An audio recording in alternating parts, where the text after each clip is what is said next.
देश में बीजेपी शासित हर राज्य में अब बीजेपी के खिलाफ जनता और विरोधी पार्टियों की आवाज बुलंद होना शुरू हो गई है।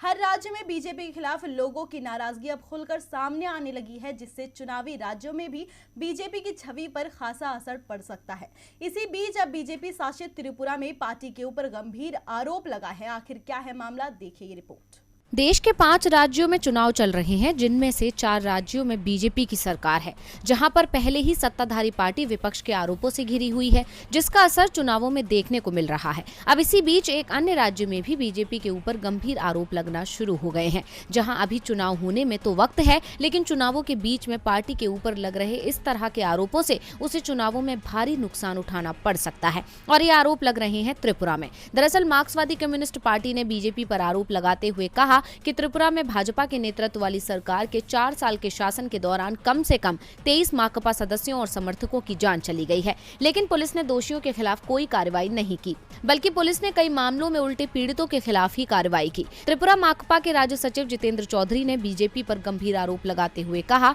कि राज्य में अब कानून का शासन नहीं रहा। माकपा केंद्रीय समिति के सदस्य जितेंद्र चौधरी ने आरोप लगाया कि पुलिस का एक वर्ग भाजपा समर्थित अपराधियों को पनाह दे रहा है। पुलिस और अपराधियों के बीच साठगांठ दिन ब दिन बढ़ती जा रही है, जिससे त्रिपुरा में पूरी तरह अराजकता फैल गई है। वहीं दूसरी तरफ त्रिपुरा में बीजेपी की स्थिति कमजोर होती नजर आ रही है। अभी कुछ दिन पहले ही त्रिपुरा के पूर्व मंत्री सुदीप रॉय बर्मन और आशीष कुमार साहा कांग्रेस में शामिल हो गए थे। साथ ही उन्होंने दावा किया था कि कई और लोग भी बीजेपी छोड़ने का मन बना चुके हैं। ऐसे में पार्टी अंतर्कलह से भी जूझ रही है। वहीं इस तरह के आरोपों के बाद बीजेपी के लिए मुश्किलें बढ़ना तय है।